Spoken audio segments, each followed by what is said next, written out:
Tyler, come here. Jennifer shouted at her 10-year-old son, who was sitting in the living room. I've told you this many times before, and I don't want to repeat it again. Whenever you see me with a male visitor, don't call me mommy and don't come near where we're sitting. Do you understand? Tyler looked up at his mom with tears in his eyes. But Mom, why? He asked, his voice shaking. Jennifer's expression turned stern. I don't want to have to tell you again, Tyler. Just do as I say.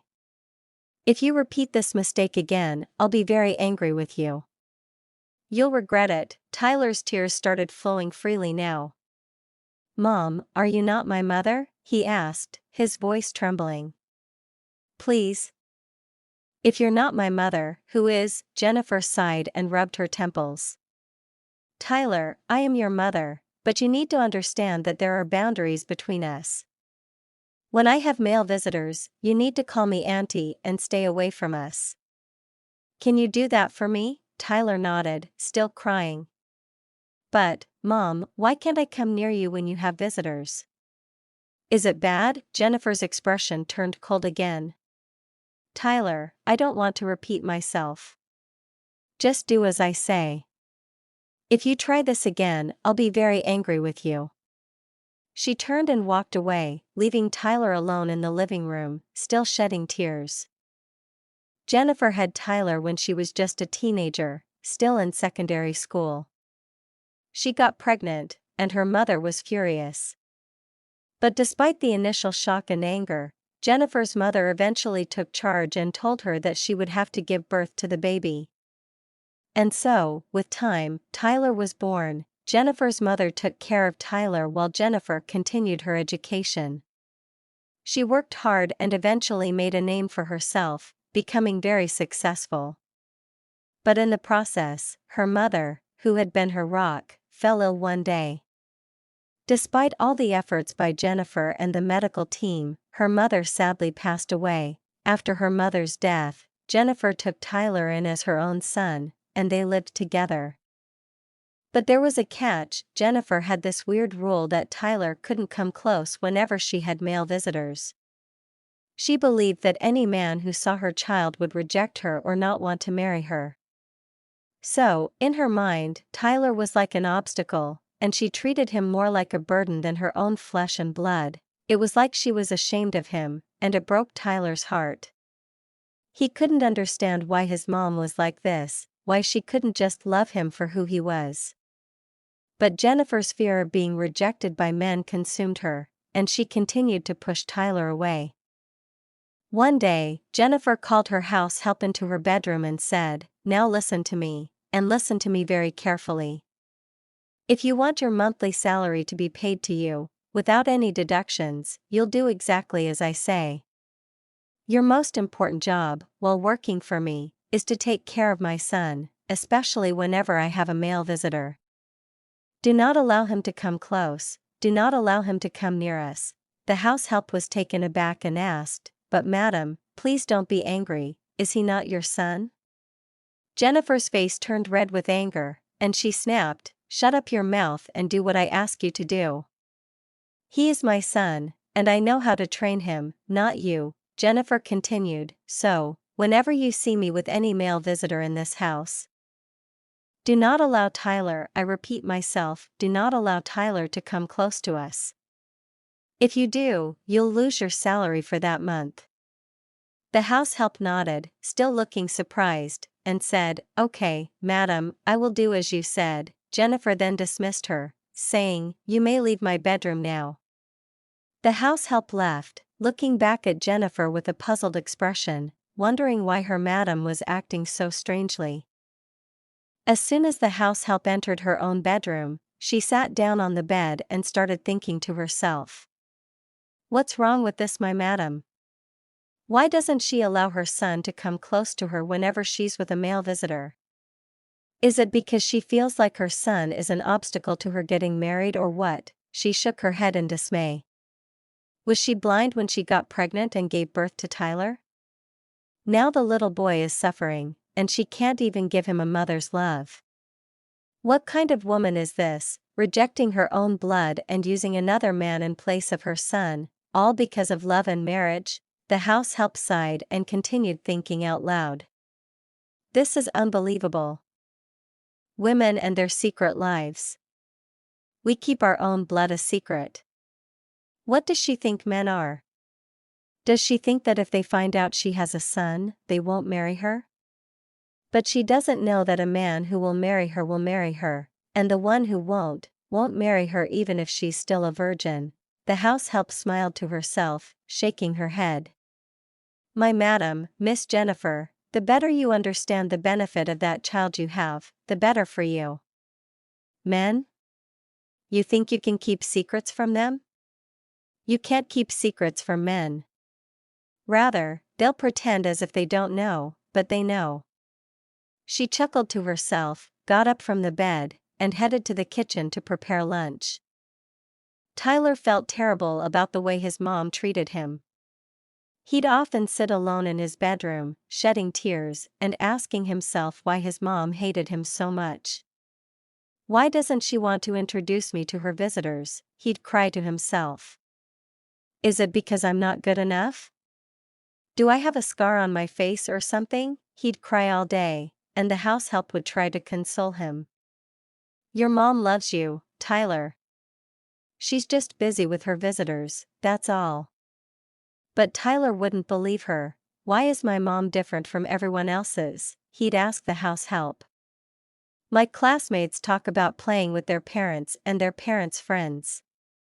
Why can't my mom be like that? The house help would try to explain.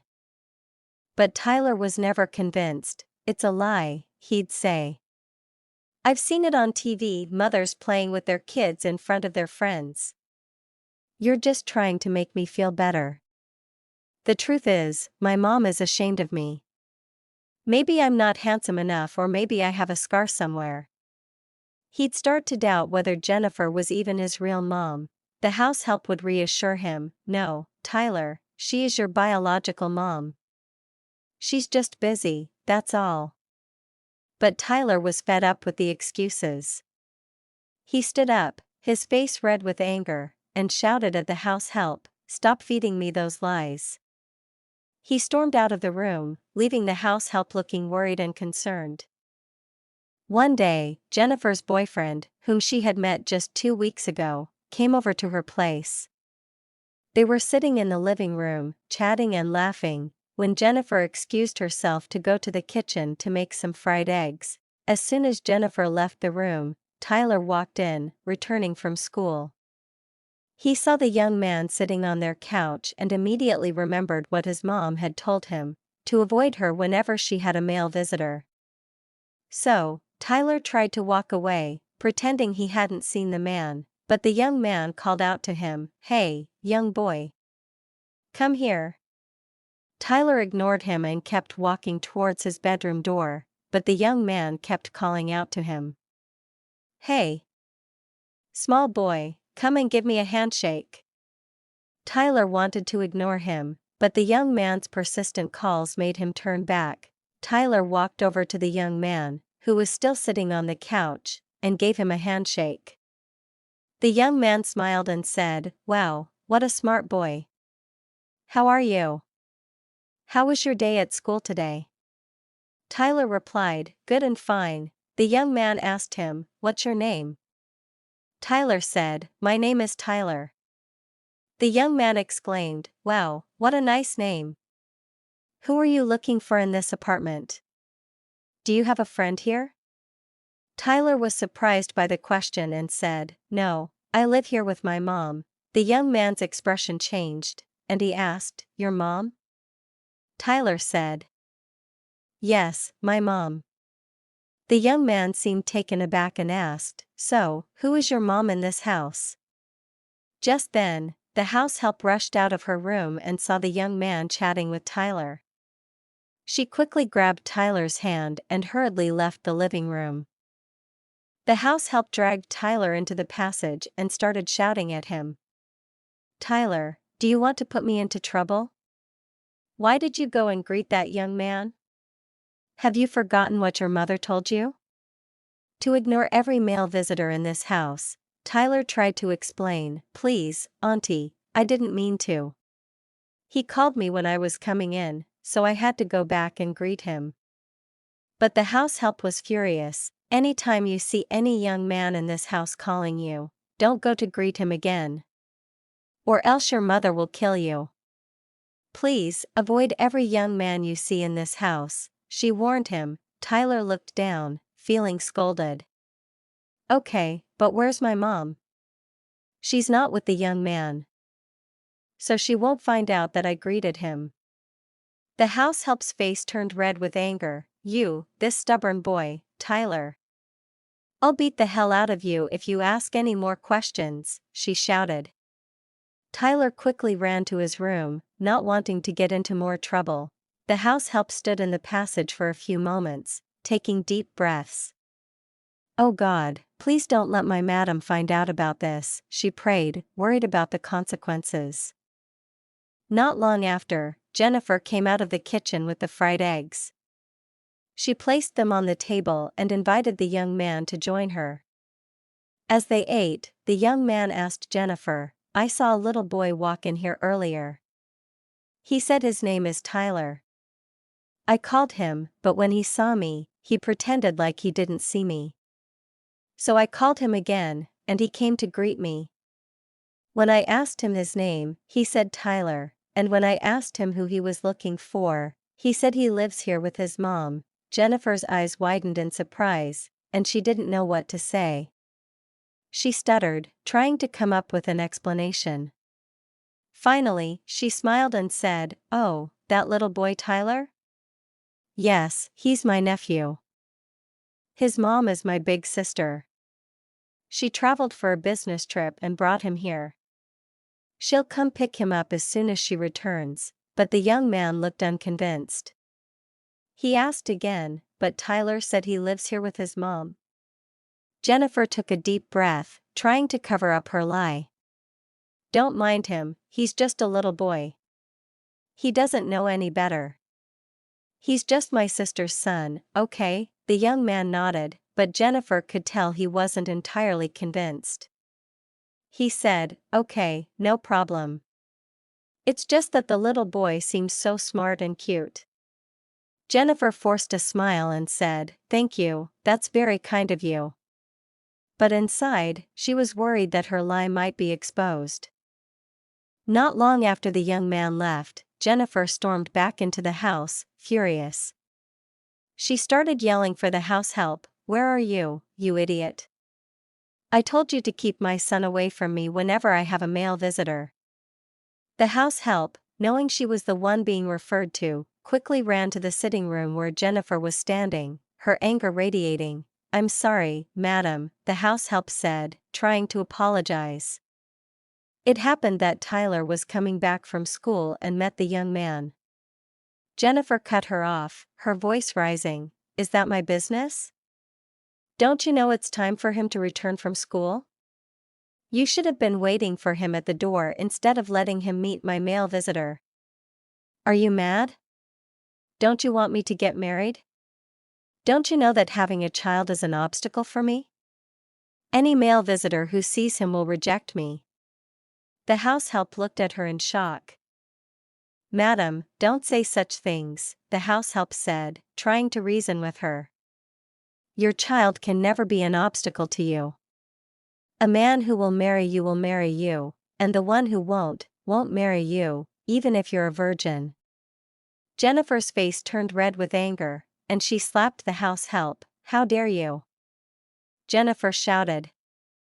"How dare you say such things to me? Are you mad? I'm your employer, and this is my house. I have every right to tell you what to do, not for you to come here and give me your stupid ideas." The house help stood there, shedding uncontrollable tears. Tyler, who was standing by the door, peeked in and saw the house help crying. He felt so sorry for her. His auntie, the house help. He wished he could do something to make his mom stop being so mean. The house help stood in the sitting room, tears streaming down her face. Tyler, seeing her distress, came out from his hiding place and went to her. He gently started wiping away her tears with his small hands. "Don't cry, Auntie," he said, his voice filled with concern. "It's all my fault. I promise it won't happen again next time." The house help looked into the little boy's eyes, seeing the sincerity and kindness there. "My dear, it's not your fault," she said, smiling weakly. "Let's just forget about what happened, okay?" Tyler nodded, and together they went inside, leaving the tension and anger behind.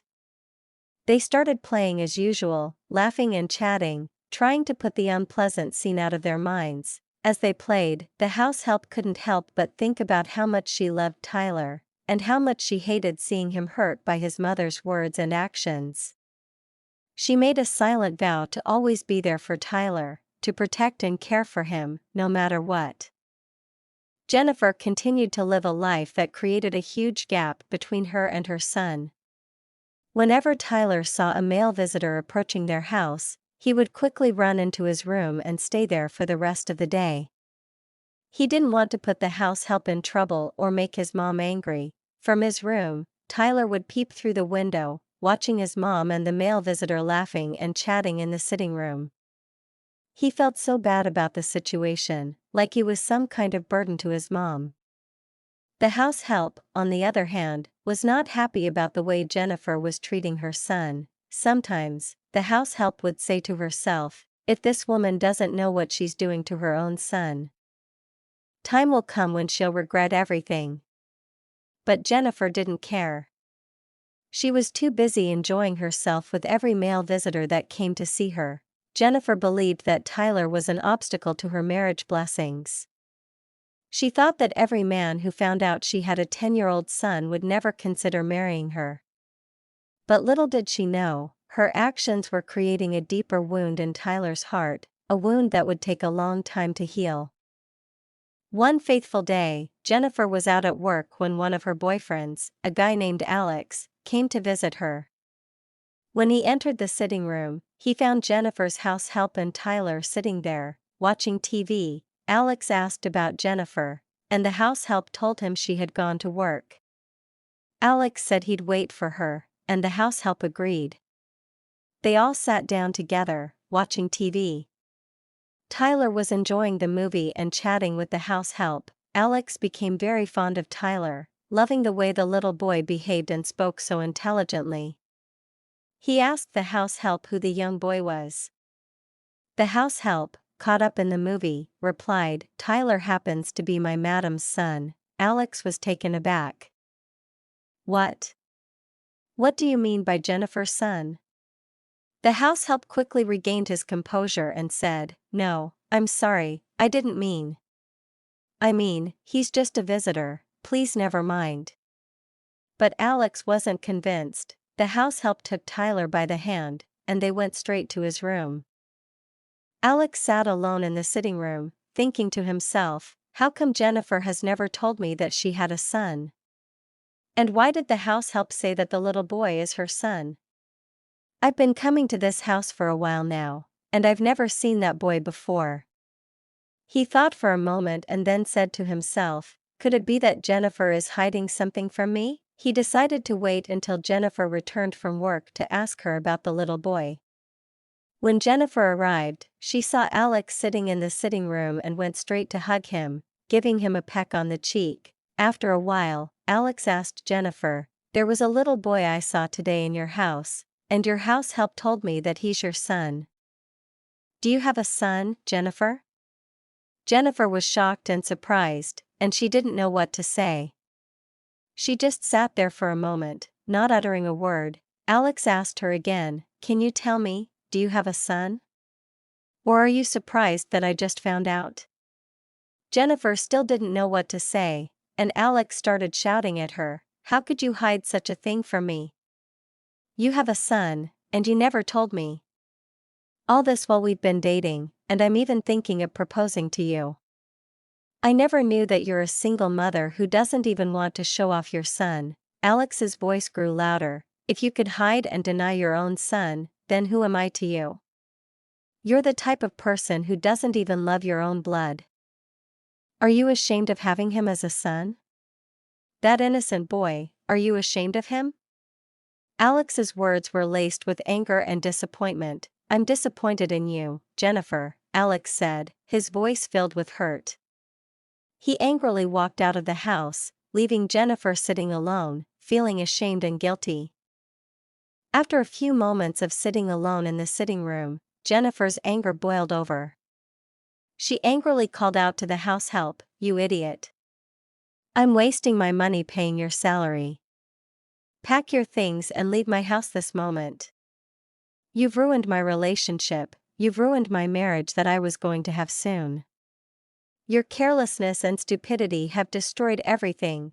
The house help came close to Jennifer, pleading with her to forgive her. "Please, madam, it was just a mistake. I was carried away by the movie we were watching. I didn't mean to say what I said." But Jennifer wouldn't listen. She kept shouting and even beat the house help, telling her to leave the house before she lost her temper completely. Tyler, who was watching from his bedroom door, felt so sorry for his auntie, the house help. He wanted to help her, but he was just a child and didn't know how. The house help carefully packed her things and left the house. As soon as she was gone, Jennifer stormed into Tyler's room, shouting at him. "You little brat. You little idiot. You came into my life just to prevent me from getting married. You're an obstacle to my happiness." Tyler looked up at his mom, tears streaming down his face. "Mom, please," he begged. "If you're not my mom, then show me who my mother is. Why are you treating me like this? Am I a devil? Did I do something wrong to you? I'm just a child, sent to this earth just like God sent my fellow children. Please, Mother, if I've done anything bad to you, find it in your heart to forgive me." But Jennifer's anger was too much. She kept shouting at the little boy, who was crying uncontrollably. After a moment, she pushed Tyler onto his bed and stormed out of the bedroom, leaving him alone and heartbroken. Tyler lay on the bed, crying uncontrollably, and asking God why he had to be born to such a wicked and heartless mother. Meanwhile, Jennifer went to Alex's house to plead with him to forgive her, but Alex refused, telling her that the relationship was over between them. "The relationship is already built on lies," he said. "There's no need to continue it.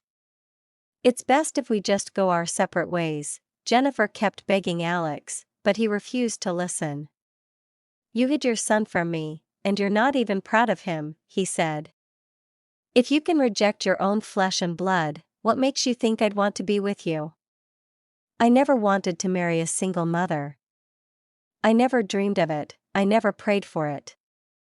Alex looked at Jennifer with disgust. "Thank God for the house help who told me the truth. If not, I would have found out later, and it would have been too late. You're a single mother, Jennifer. Just go home and take care of your son." "I'm done with this relationship," Jennifer cried out loud, begging Alex to forgive her, but her cries fell on deaf ears. Alex pushed her out of his house, and Jennifer was left standing alone, her heart shattered into a million pieces. As soon as Jennifer returned home, she found Tyler sitting in the sitting room, watching TV. She stormed over to him, her face twisted in anger. "You little brat," she shouted. "You've ruined my relationship and my marriage. You came into this world just to frustrate me, didn't you?" Tyler looked up at his mom, tears welling up in his eyes. "Mom, please forgive me," he begged. "I'm sorry. It wasn't my fault, and it wasn't the house help's fault either." But Jennifer wasn't listening. "Is there anything I don't do for you?" she screamed. "I provide everything you need.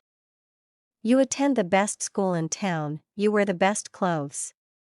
Why can't you just let me have some happiness in my life?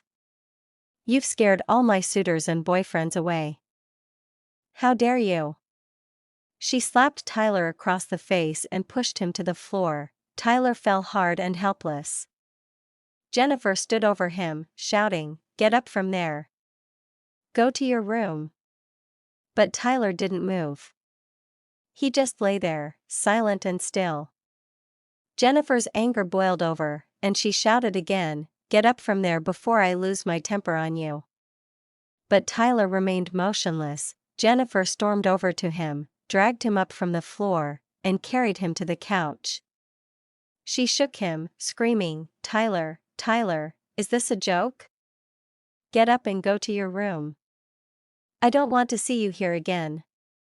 But Tyler still didn't respond. He just lay there, limp and unresponsive.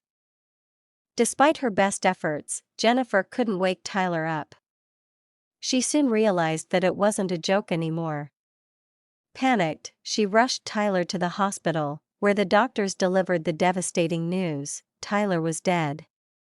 The impact of hitting his head on the floor had been too severe, and it was too late to save him. Jennifer was consumed by grief, screaming and crying uncontrollably in the hospital. The nurses were shocked, asking how a mother could beat her child to the point of pushing him to the floor, knowing how fragile a little child like Tyler was. After what felt like an eternity, Jennifer composed herself enough to make the necessary arrangements. She buried Tyler in a quiet ceremony, surrounded by the eerie silence of the graveyard. As she returned home, she felt a mix of emotions: guilt, grief, and a hint of relief. 2 days after Tyler's burial, Jennifer sat in her empty house, surrounded by the haunting memories of her son.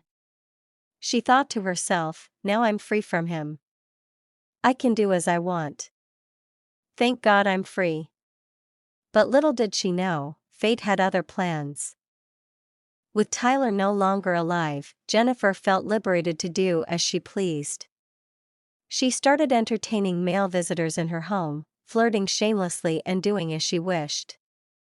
Without Tyler's presence, she felt free to live life on her own terms. Jennifer spent hours with her male visitors, laughing and chatting in the sitting room, bedroom, and every corner of the house. She kept her past as a mother a secret, hiding the fact that she had a son who had passed away. Many of her male visitors had no idea she had ever had a child. Jennifer's goal was to find a husband, and she kept multiple boyfriends in the hopes that one of them would propose.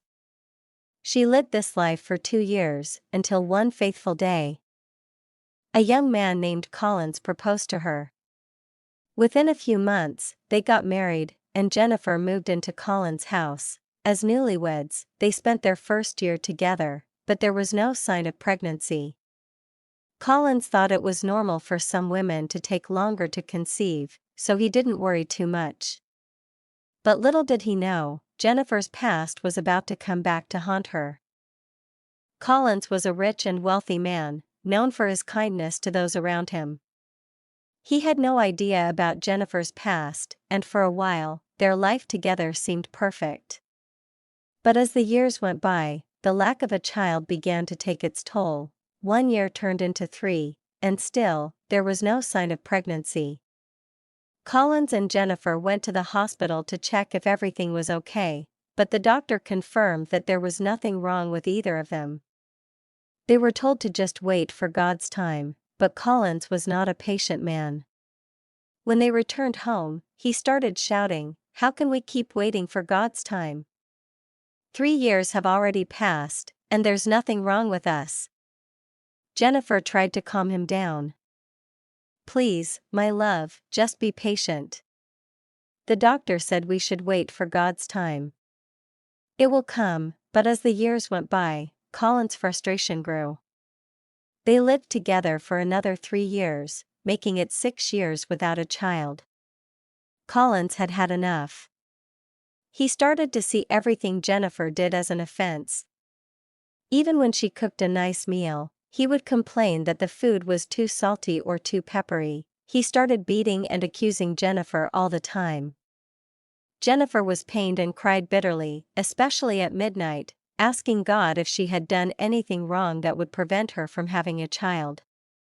But she had no idea that her past actions, particularly what she did to Tyler, were now haunting her.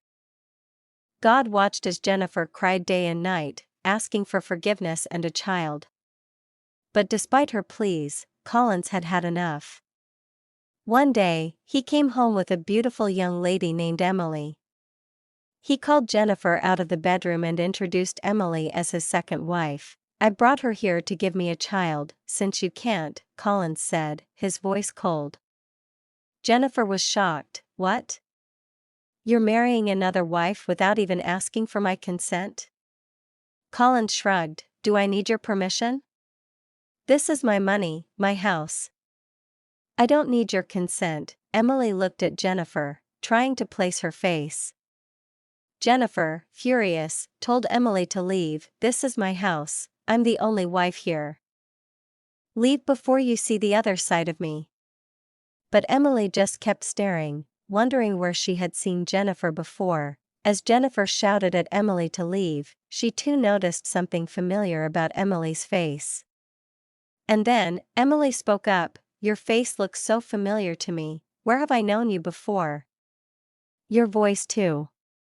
Jennifer's eyes narrowed. "Is it not you, Emily, my former house help?" Emily's eyes widened in shock. And she shouted, pointing at Jennifer, "You're the wicked single mother. Now I remember. You're the one who killed Tyler, my little boy." Jennifer's face turned pale, and she looked down in shame. Emily continued, "I was once your house help. Thank God you remembered me. You remember how you treated Tyler, the little boy God sent to you? Now you're here, looking for a child?"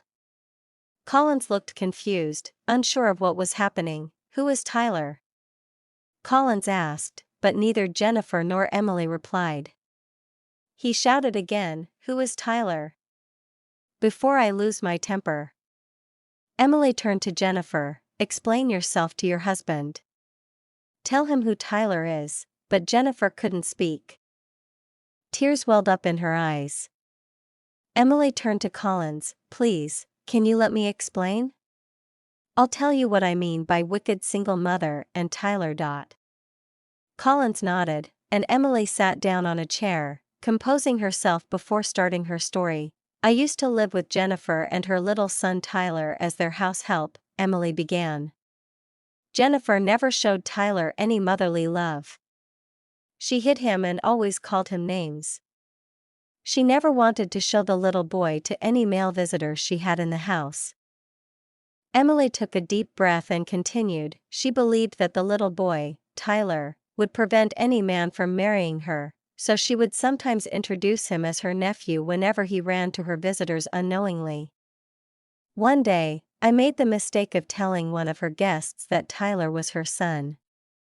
She was furious and sent me out of the house." Emily's voice cracked as she spoke. "I don't know how she managed to kill Tyler, but I later heard that he was no longer alive. I believe it was her, she's so heartless and wicked.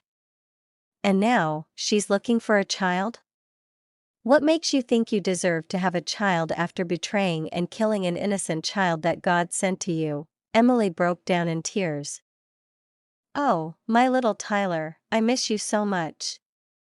Collins was stunned, unsure of what to say. He turned to Jennifer, his face filled with disgust. "Is this true?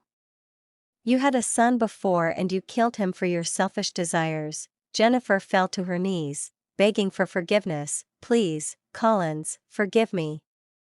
It was the devil's handwork." But Collins was unforgiving. "Which devil's handwork? You are the devil itself. You're a murderer. Please, pack your things and leave." "I never knew I was living with a murderer all these years," Jennifer continued to plead, but Collins stood firm. "As you can see, I've already married a second wife. Leave before I lose my temper." Emily stood up, her voice firm. "If you hadn't killed your own child, I would have loved to stay with you as my co-wife. But since you didn't love your own child, how can I trust you with mine? Please leave before you kill my children the way you killed your son." Jennifer went to her bedroom, packed her things, and left the house. Jennifer left the house and rented a small apartment, where she lived a life of solitude and regret. She couldn't shake off the memories of her little boy Tyler and the pain she had caused him. One day, as she sat in her bedroom, she cried out to God, "Oh God, if only I had taken care of the gift you gave me. Now I don't even know if I'll be able to give birth again. I need a child by all means, who will take care of me when I'm old." Years went by, and Jennifer's reputation preceded her. No man wanted to marry her, knowing that she had hidden and killed her own son. Desperate for a child, Jennifer tried every means to conceive again, sleeping with men and hoping to get pregnant. But all her efforts proved futile. As she grew older, Jennifer realized that she would never have another child. She had entered menopause without conceiving again. One day, as she sat alone in her sitting room, she wept bitterly, crying out, "If you're a single mother, take care of that child. You don't know if you'll ever have another opportunity to have children again." She continued, "Never be ashamed of your own blood.